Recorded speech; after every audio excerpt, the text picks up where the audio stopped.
वक्रतुण्ड महाकाय सूर्यकोटि समप्रभ निर्विघ्नं कुरु मे देव सर्वकार्येषु सर्वदा। नमस्कार, दिनेश कुमार माली, कक्षा एकादशी विषय गणित, जिसमें हम पहला और दूसरा चैप्टर पढ़ चुके हैं, समुच्चय और दूसरा समन्वय फलन। आज जो हम पढ़ने वाले हैं तीसरा चैप्टर बहुत ही इंपॉर्टेंट है, महत्वपूर्ण चैप्टर है त्रिकोणमिति फलन, जिसके बारे में हम पहले भी 9वीं 10वीं में कुछ इसके बारे में अध्ययन कर चुके हैं।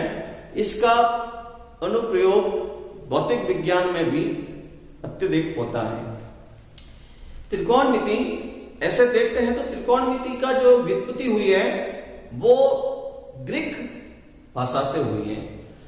ग्रीक शब्दों में इसके अगर दो टुकड़े किए जाए तो इसके दो टुकड़ों में ट्रिगोन तथा मेट्रोन, इन दो शब्दों को मिलाकर इसकी व्युत्पत्ति हुई है। तो त्रिगोण का अर्थ होता है त्रिभुज की भुजाओं का मापना, त्रिभुज की भुजाओं का मापना होता है। इस विषय का विकास त्रिभुज से संबंधित जानकारी लेने से हुआ। त्रिभुज की भुजाओं से मापना होता है या त्रिभुज के कोणों को मापना होता है या उससे संबंधित जानकारी लेनी होती है, तो इसका प्रयोग त्रिकोणमिति का किया जाता है। इसका प्रयोग समुद्री कप्तान, सर्वेयर, अभियंता इन सब का उपयोग करते हैं। कहीं कहीं जगह अंतरिक्ष यान या वायुयान में भी इनका प्रयोग किया जाता है। त्रिकोणमिति से हम किसी भी वस्तु की ऊंचाई, दूरी, उसकी स्थिति की जानकारी हम कर सकते हैं। इसका जो आधार लिया जाएगा वो त्रिभुज के बेस पर आधार बनाकर हम किसी की भी जानकारी प्रयोग में ले सकते हैं। पिछली कक्षा में इसके बारे में हमने बहुत कुछ जानकारी ली है, तो इसके आगे का विस्तृत विश्लेषण हम अब इस अध्याय में करेंगे। तो आइए शुरुआत करते हैं। त्रिकोणमिति को पढ़ने से पहले हम एक टॉपिक के बारे में बात करेंगे जिसको हम कहते हैं कोण। इंग्लिश में बोला जाएगा एंगल्स। कोण, एंगल्स के बारे में हम बात करते हैं तो क्या होता है कोण, सबको बहुत अच्छी तरह से जानकारी में है। एक प्रारंभिक बिंदु लिया जाए, उस प्रारंभिक बिंदु से दो भुजाएं निकालें, दो भुजाएं या किरण, एक किरण यहां, तो एक किरण जो यह अब एक बिंदु से जो निकली है, अब ये किरण जो है स्थित है, निश्चित है, इसको परिवर्तन नहीं करेंगे। इस कारण से इसका अगर हम नाम देंगे तो इसका नाम दिया जाएगा प्रारंभिक भुजा।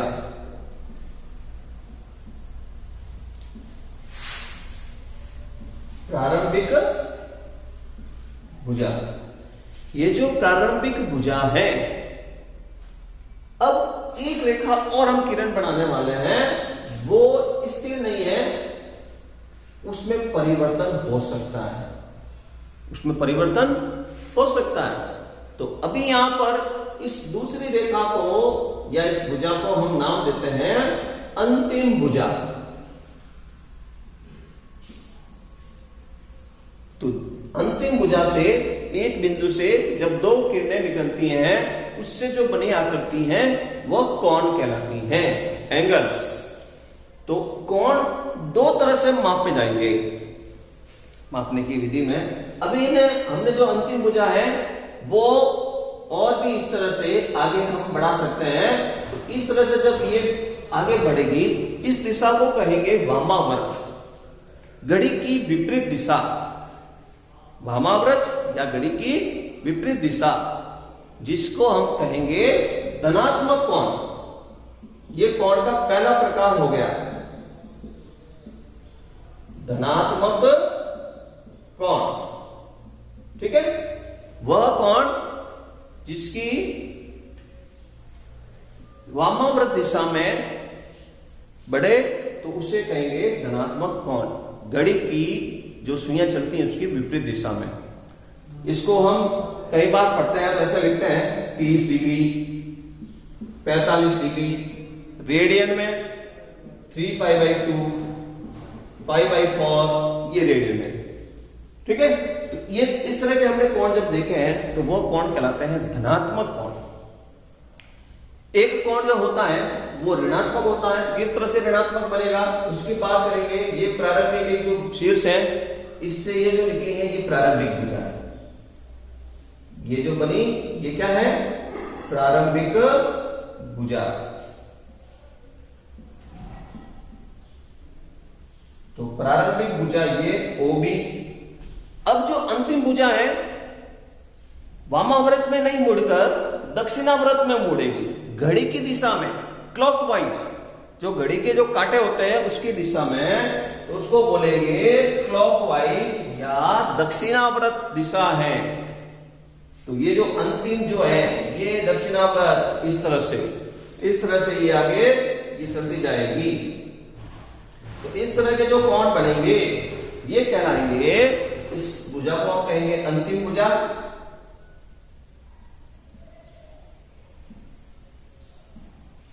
ठीक है, तो ये इधर मुड़ती जाएगी। तो इसके जो उदाहरण है, ये जो कोण दूसरा बना है इसको हम कहेंगे ऋणात्मक कोण।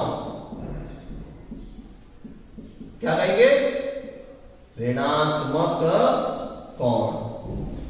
उदाहरण के तहत जब इसको हम लिखेंगे तो ऋणात्मक कोण है, तो इसको दर्शाने के लिए माइनस का 30 डिग्री, माइनस का 75 डिग्री, माइनस का पाई, माइनस का 2π, इस तरह से इसको दर्शाया जाएगा।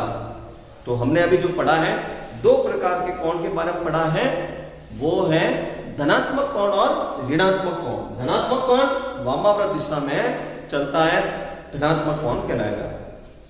ठीक है, दूसरा जो कोण है प्रारंभिक भुजा के बाद में वो दक्षिणाव्रत में घड़ी की जो सुइयां है क्लॉकवाइज में जो मूर्ति इस तरह से चलेगा, वो ऋणात्मक कोण कहलाएगा। समझते हुए इसको चित्रों को बनाइए और लिखें।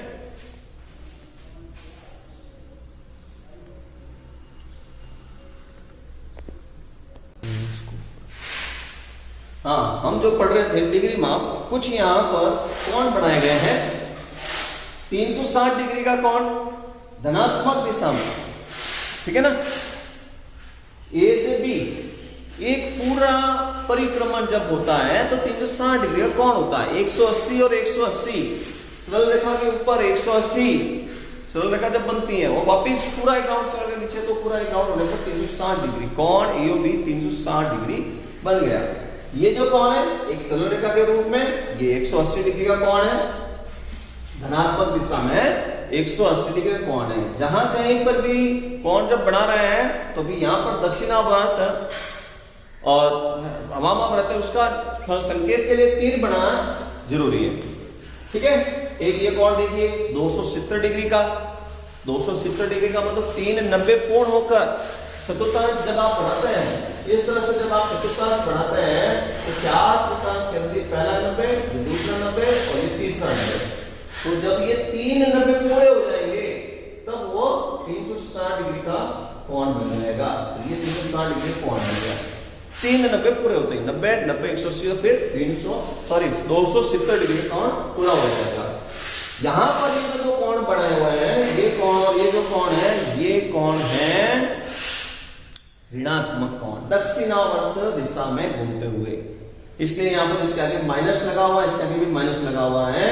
ये माइनस का 30 डिग्री है। ठीक है, तो इसके अंदर केवल इतना ही कोण है, यहां से लेकर यहां तक ये इतना ही कोण है, तो इसलिए इसको 30 डिग्री बोल रहे हैं। और ये जो कोण है, एक परिक्रमण पूरा करने के बाद पुनः वापस 60 डिग्री और बना, इस कारण से इसको माइनस का 420 डिग्री बोला जाता है। एक परिक्रमण ऋणात्मक दिशा में पूर्ण हो गया, पूर्ण होने के बाद में फिर वापस ये कोण आगे बढ़ा है, इस तरह से ये यहां पर माइनस का 420 बोलेंगे। ठीक है, तो ये हम जो पढ़ रहे हैं कोण के बारे में, तो कोण को मापने की जो पद्धति है, दो तरह के कोण को मापने की पद्धति होती है। एक होता है डिग्री माप, तो हम पहले पढ़ेंगे डिग्री माप के बारे में, फिर रेडियन माप के बारे में पढ़ेंगे। तो डिग्री माप क्या होता है उसके बारे में जानकारी लेने वाले हैं। धनात्मक दिशा में परिक्रमण जब एक परिक्रमण, प्रारंभिक भुजा से अंतिम भुजा का जो परिक्रमण, एक परिक्रमण पूर्ण जब हो जाता है तो पहिए का जो घुमाव एक परिक्रमा हो जाता है। पूरा घूमेगा तो कितना, अभी हमने पढ़ा 360 डिग्री। तो 360 डिग्री जो हो जाता है तो उसका 1/360वां भाग, उसका 1/360वां जो भाग होता है वह कोण का माप का 1 डिग्री कहलाता है। कितना डिग्री कहलाता है? कोण के माप का 1 डिग्री कहलाता है।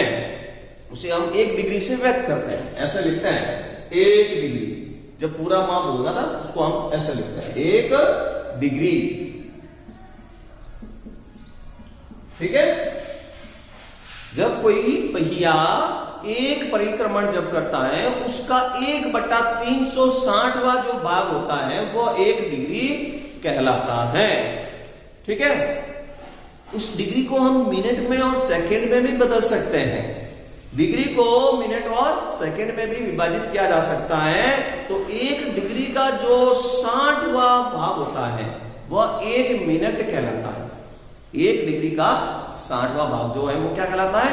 1 मिनट। तो हम उसको ऐसे लिख सकते हैं 1 डिग्री बराबर 60 मिनट। मिनट के लिए ऊपर एक डैश बनाया जाएगा। 1 डिग्री बराबर 60 मिनट। ठीक है ना। और अगर मिनट को लिखना है तो उसके लिए फिर इस तरह से लिखा जाएगा 1 मिनट बराबर 60 सेकेंड। अब ऊपर 2 डैश है, इसका मतलब ये सेकेंड है। ऊपर जो डैश बनाया हुआ है उसको मिनट का संकेत, मिनट का संकेत के ऊपर एक डैश लगाना है। और सेकेंड का जब संकेत बनाना है, सेकेंड का संकेत जब बनाना है तो उसके ऊपर 2 आपको डैश बनाना है। ठीक है। तो अभी हमने जो पढ़ा, क्या पढ़ा कि 1 डिग्री का जो 60वां जो भाग है वो क्या कहलाएगा? 1 डिग्री का जो 60वां भाग है वो मिनट कहलाएगा। ठीक है। तो इस तरह से 1 डिग्री बराबर 60 सेकेंड, सॉरी 1 डिग्री बराबर 60 मिनट और 1 मिनट बराबर 60 सेकेंड हम बोलेंगे। समझ तो इसको लिखे, आगे हम और करेंगे।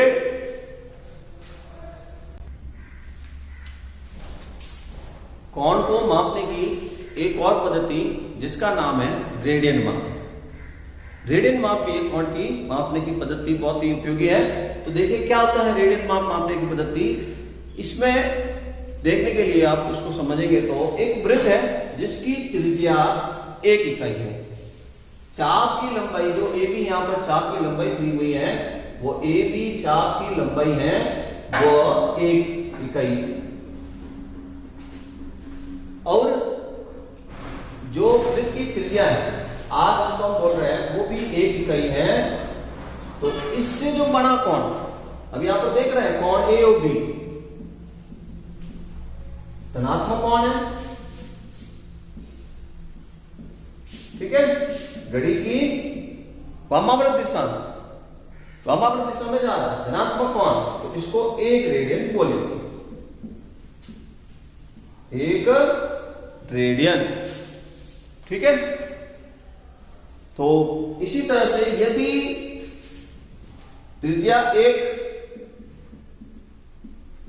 R बराबर 1 इकाई और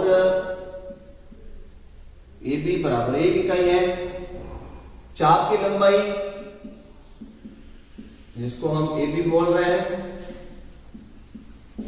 AB चाप की लंबाई बराबर भी 1 इकाई। तो अब की बार जो कोण बन रहा है वो दक्षिणावर्त में है, ऋणात्मक कोण। तो अभी यहां जो कोण बनेगा कोण AOB ऋणात्मक कोण। कैसा कोण होगा? ऋणात्मक कोण होगा। और लिखेंगे क्या कि माइनस का 1 रेडियन। तो इस तरह से जो मापा जाता है वृत्तीय पद्धति में वो रेडियन पद्धति से मापा जाता है, जिसमें त्रिज्या और चाप की लंबाई से जो अंतराल में मध्य में बनेगा कोण वो रेडियन के रूप में व्यक्त करेंगे। तो क्या इसका फॉर्मूला बना सकते हैं हम? यदि किसी वृत्त की त्रिज्या, यदि किसी वृत्त की त्रिज्या r, वृत्त की त्रिज्या क्या है r, व चाप की लंबाई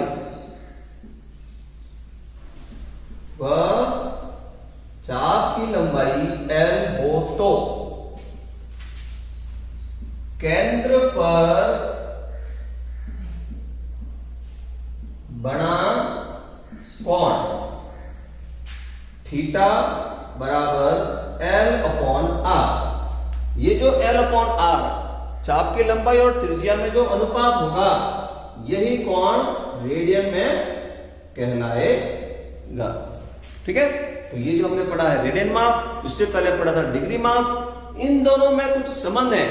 रेडियन माप और डिग्री माप में संबंध अगर बनाना है तो 2 पाई बराबर 360 डिग्री, ये नंबर 1 रेडियन और डिग्री में जो संबंध है वो आपको याद रखना है।